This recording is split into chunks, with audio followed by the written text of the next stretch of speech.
Good morning, price Lord. இன்றைக்கும் உங்களிடத்தில் பேசுவது ரொம்ப மகிழ்ச்சியான ஒரு விஷயம். தேவன் ஒவ்வொரு நாளும் நம்ம இடத்துல பேசுகிறவராக இருக்கிறார். அவருடைய சத்தம் நம்மை வழி நடத்துகிறது. அவருடைய வார்த்தை தான் அவருடைய பேச்சு, அவருடைய வார்த்தை தான் அவருடைய மூச்சு. ஆகவே தேவன் தம்முடைய வார்த்தையை நம்மளுக்கு பேச்சாகவும் மூச்சாகவும் கொடுத்திருக்கிறார். அதை எப்பெல்லாம் நம்ம படிக்கிறோமோ அது நம்மை வழி நடத்தி செல்கிறது. இன்றைக்கும் அப்படிப்பட்ட தேவனுடைய வார்த்தை நம்மை வழி நடத்துகிற ஒரு நாளாக இருக்கிறதுக்காய் ஆண்டவருக்கு நன்றி செலுத்துவோம். எபிரேயர் 1 அதிகாரம் முதல் 2 வசனங்கள் இப்படி சொல்லப்பட்டிருக்கு. பூர்வ காலங்களில் பங்கு பங்காகவும் வகை வகையாகவும் தீர்க்கதரிசிகள் மூலமாய் பிதாக்களுக்கு திருவுளம் பற்றின தேவன் இந்த கடைசி நாட்களில் குமாரன் மூலமாய் நமக்கு திருவுளம் பற்றினார். இவரை சர்வத்திற்கும் சுதந்திரவாளியாக நியமித்தார். இவரை கொண்டு உலகங்களையும் உண்டாக்கினார். இந்த 2 வசனத்தில் ஒரு வார்த்தையை நம்ம படிக்கிறோம். திருவுளம் பற்றினார் அப்படின்னா என்ன அர்த்தம்னா பேசினார்னு அர்த்தம். தேவனுடைய சத்தம் வெளிப்பட்டது. அவருடைய வார்த்தை தீர்க்கதரிசிகள் மூலமாக மற்ற ஜனங்களுக்கும் வந்தது. God spoke many times in many ways. அநேக முறை தேவன் பேசினார், அநேக வழிகளில் தேவன் பேசினார். பூர்வ காலங்களில் பழைய ஏற்பாட்டு காலத்தில் நம்முடைய முற்பிதாக்களுக்கு தேவன் தம்முடைய சத்தத்தின் மூலமாக பேசினார். கண்டினியூஸாக அவர் பேசிக்கிட்டே இல்லை, இடையில அவருடைய சத்தம் கேட்காமல் இருக்கும், அவருடைய வார்த்தை வராமல் இருக்கும்.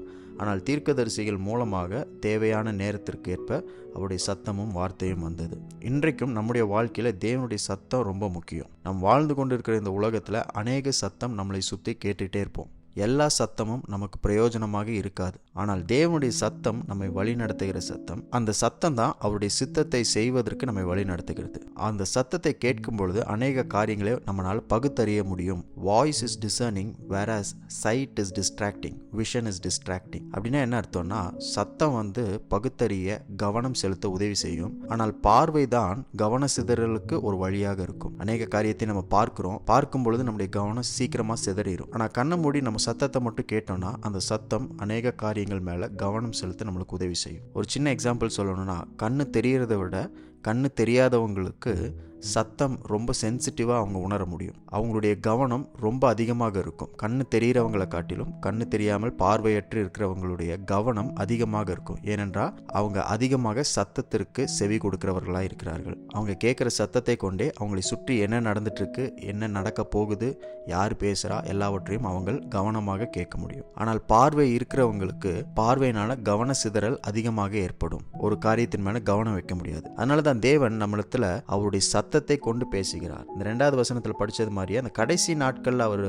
அவருடைய குமாரனாகிய இயேசு கிறிஸ்துவின் மூலமாக நம்ம இடத்துல பேசியிருக்கிறார்.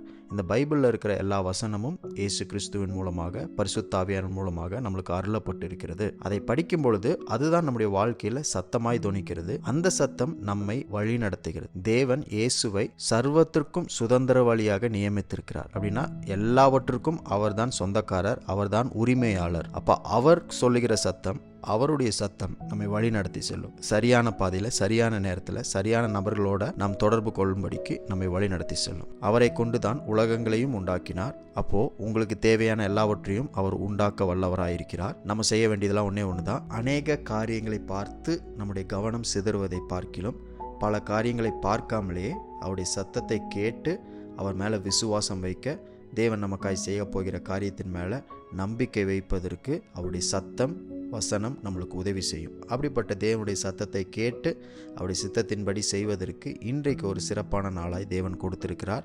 தேவ சத்தம் எல்லா சத்தத்தை விட பெரிய சத்தம். உங்களுக்காக தேவ சித்தத்தையே வெளிப்படுத்துகிற சத்தமாயிருக்கிறது. இன்றைக்கும் அவருடைய வார்த்தையின் சத்தத்தை கேளுங்கள். உங்கள் வாழ்க்கையில் தேவன் என்ன சொல்கிறாரோ அதன்படி செய்து அவருக்கு மகிமை உண்டாக்கும்படிக்கு தேவன் கொடுத்திருக்கிற இந்த நல்ல நாளுக்காய் ஆண்டவருக்கு நன்றி செலுத்துங்க.